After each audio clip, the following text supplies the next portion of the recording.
I feel like you wanna fight with me. بيئة مغلقة يعني حوار، يعني تعابير. يعني جهد ممثل عظيم لكن جهد كاتب أعظم. كيف؟ أفضل 10 أفلام صورت في غرفة واحدة. هلو هيومنز، السلام عليكم. اليوم حنتكلم عن أفضل 10 أفلام صورت في بيئة مغلقة، ونعني ببيئة مغلقة غرفة، مصعد أو سيارة. ركزنا في هذه الفئة على قوة الحوارات والشخصيات بحكم محدودية اللقطات اللي يمكن تصويرها، فريح عينك وشغل خيالك ولتس ستارت اور تريب.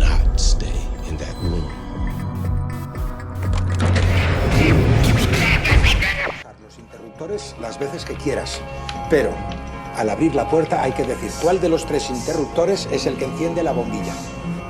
في المركز العاشر لهابيتيشن دي فيرمات أو فيرماتس روم، 4 علماء رياضيات يتم دعوتهم من قبل مضيف مجهول في غرفة واحدة لحل لغز ضخم. المثير أن جدران الغرفة تبدأ بالتحرك والتقلص، فيجب عليهم معرفة ما يربطهم في بعض وحل مجموعة من الألغاز الرياضية للنجاة. الفيلم إنتاج أسباني من سنة 2007، ما لاقى قبول ضخم في صندوق التذاكر الأمريكي رغم فكرته الغريبة وقصته المشوقة، حتى أننا وجدنا صعوبة في إيجاد نسخة كاملة للفيلم على الانترنت، لكن إذا أنت فيلمر أكيد راح تلاقيه بطريقتك.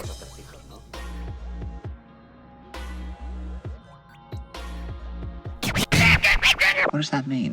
A wife, a husband, a son. A baby holds your hands, and then suddenly there's this huge man lifting you off the ground, and then he's gone. Where's that son? في المركز التاسع ماي دينر وذ أندري، والاس شون وصديقه أندري غريغوري يجتمعون بعد فترة طويلة للعشاء وطرح وجهات نظرهم عن الحياة ومناقشتها. الفيلم من كتابة نفس الممثلين اللي قدموا حوار فلسفي عميق وممل في بعض الأحيان. الفيلم من إنتاج 1981، ما ترشح لجوائز ضخمة، ولكنه يظل ضمن أفضل 10 أفلام صورت في بيئة مغلقة، بل يمكننا القول أنه 90% من الفيلم صور على طاولة عشاء واحدة.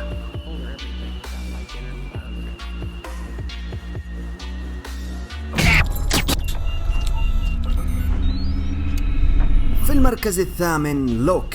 آيفان لوك رب منزل ومهندس معماري ناجح تتغير حياته لما يأتي اتصال في أهم ليلة في حياته المهنية، فيركب سيارته ويترك كل شيء وراه للاستجابة لهذا الاتصال. أداء مقنع من النجم البريطاني توم هاردي، على اعتبار أنه كل لقطات الفيلم صورت له وهو يقود سيارته. إخراج وكتابة ستيفن نايت اللي استطاع تقديم دراما وتشويق رائعين داخل بيئة ضيقة جدا مثل السيارة. شراكة المخرج نايت والنجم هاردي دائما ما تولد الإبداع، فلا يفوتك مسلسلهم الجديد تابو. What if the man from the upper Paleolithic survived until the present day? You know what could happen? Yeah, the pancreas turns over cells every 24 hours, the stomach lining in 3 days, the entire body in 7 years, but the process falters. Now, if a quirk in his immune system led to perfect detox, perfect renewal, then yeah, he could duck decay. في المركز السابع The Man from Earth، حفلة وداعية يقيمها عدد من الدكاترة لزميلهم البروفيسور جون أولدمان، تتحول لنقاش عميق وغريب حينما يبدأ البروفيسور بادعاء أنه إنسان عمر وعاش لآلاف السنين، ويبدأ بإثبات ادعاءاته بأدلة قوية تجعل رفاقه يحاولون إرجاعه للعقل والمنطق. فيلم فلسفي مليء بالمعلومات التاريخية والمقارنات الممتعة للعقول المثقفة، ترشح لجائزة من أكاديمية الخيال العلمي والرعب، وحقق نجاح مقبول في سنته. The test is simple in comparison, yet it will determine who leaves this room with a contract of employment and who leaves with a bus fare home. There is one question before you and one answer is required. 80 minutes. 80 minutes for you to convince us you have what it takes to join us. Best of luck, ladies and gentlemen. في المركز السادس إكزام، 8 مرشحين يجمعون في غرفة اختبار ليجاوبوا على سؤال واحد خلال 80 دقيقة، سيحدد من منهم هو الجدير بالوظيفة عالية المنصب. والثلاث القوانين الوحيدة هي لا تتحدث مع المنظم، لا تفسد ورقة الاختبار، ولا تترك الغرفة. كل شخصية من ال8 تمثل نقطة ضعف إنسانية نحملها. الفيلم ناجح وترشح لجائزة بافتا لأفضل ظهور للكاتب والمخرج ستيوارت هيزلداين. إنتاج بريطاني رائع، ظلم في صندوق التذاكر الأمريكي، ولكنه فعلا يستحق المشاهدة. It's not about what he said, you know. It's what he didn't say. Don't you want to be happy? Happy? What? You got something against being happy? Happy? What? Like there ain't no such thing? Not for nobody? No. في المركز الخامس دي سانسيت ليميتد.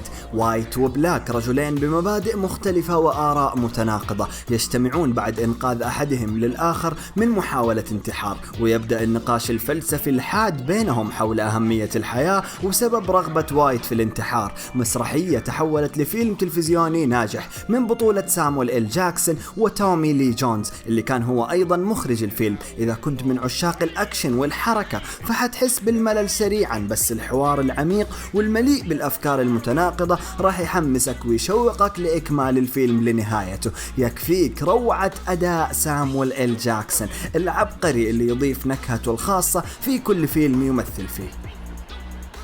Following a verbal dispute in Brooklyn Bridge Park, Zachary Cowan, armed with a stick, struck our son Ethan Longstreet in the face. Armed? You don't like armed? Michael, what can we say?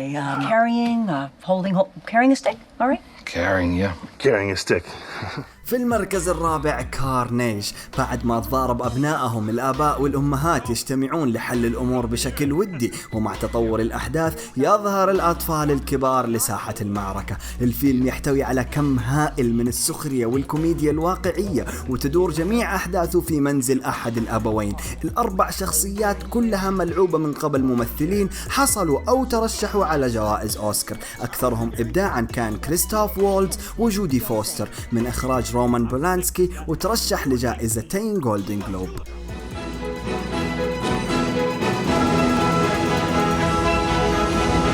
Why are we still in this house?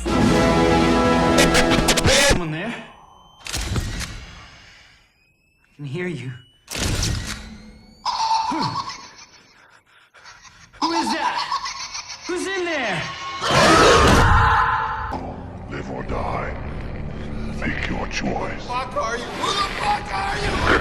المخرج جيمس وان ورفيقه تخرجوا من أكاديمية لصناعة الأفلام وأرادوا صناعة فيلم، ولكن مواردهم ما كانت تكفي إلا لغرفة واحدة، فتحدوا أنفسهم إنهم ينتجوا فيلم يصور في غرفة واحدة. فخرج لنا واحد من أشهر وأكثر أفلام الرعب نجاحا على الإطلاق، قاتل متسلسل يضع ضحاياه في ألعاب قاتلة ليعلمهم قيمة الحياة الإنسانية. تم إنتاج 6 أجزاء أخرى بعد الأول، ويجمع النقاد أن ال3 الأجزاء الأولى كانت الأروع. ترشح لعدة جوائز من أكاديمية الخيال العلمي والرعب. وكخبر يسر محبي السلسلة، سيتم إنتاج جزء 8 وأخير بعنوان سو ليجاسي في نهاية العام الحالي.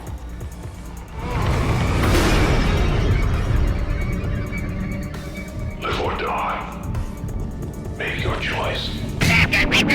On the point of that knife, a man's life is at stake. I'm just saying it's possible. And I say it's not possible. في المركز الثاني 12 Angry Men. هيئة محلفين مكونة من 12 رجلا كلهم يقررون أن التهمة ثابتة على القاتل، باستثناء أحدهم اللي بدأ يحاورهم ويحاول إقناعهم بإعادة التفكير في الأدلة. فيلم من إنتاج 1957 وما زال يصنف من أقوى الأعمال اللي قدمتها السينما للبشرية. أساليب الحوار واحترام الرأي الآخر المعروضة في هذا الفيلم تستخدم من قبل الأكاديميات ومراكز التدريب لإيصال تلك الأساليب للمتدربين. حاصل على المركز الخامس في قائمة IMDb لأفضل الأفلام على مر التاريخ. ترشح ل3 أوسكارز و4 جولدن جلوبز، وفاز بجائزة بافتا لأفضل ممثل أجنبي. رغم أنه الكاميرا ما خرجت من غرفة الاجتماعات، إلا أنه حدة الحوارات واختلاف الآراء كانوا عوامل تشويق أساسيين سببوا نجاح الفيلم. تم إعادة إنتاجه أكثر من مرة ويعتبر علامة فارقة في مجال صناعة الأفلام. You'd be surprised what a man would do.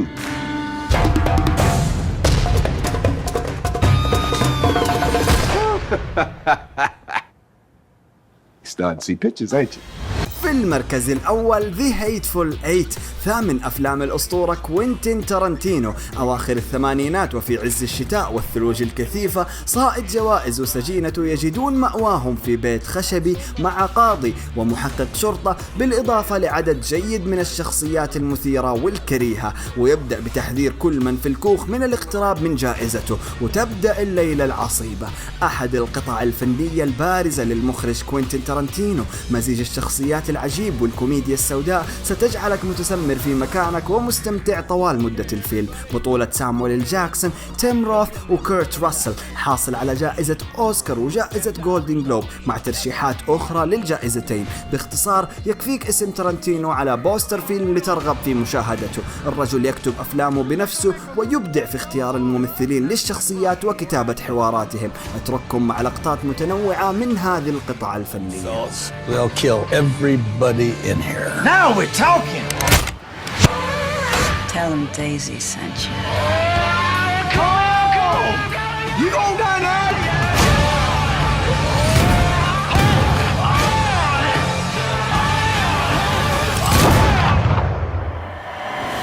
No one said this job's supposed to be easy. Nobody said it's supposed to be that hard, neither.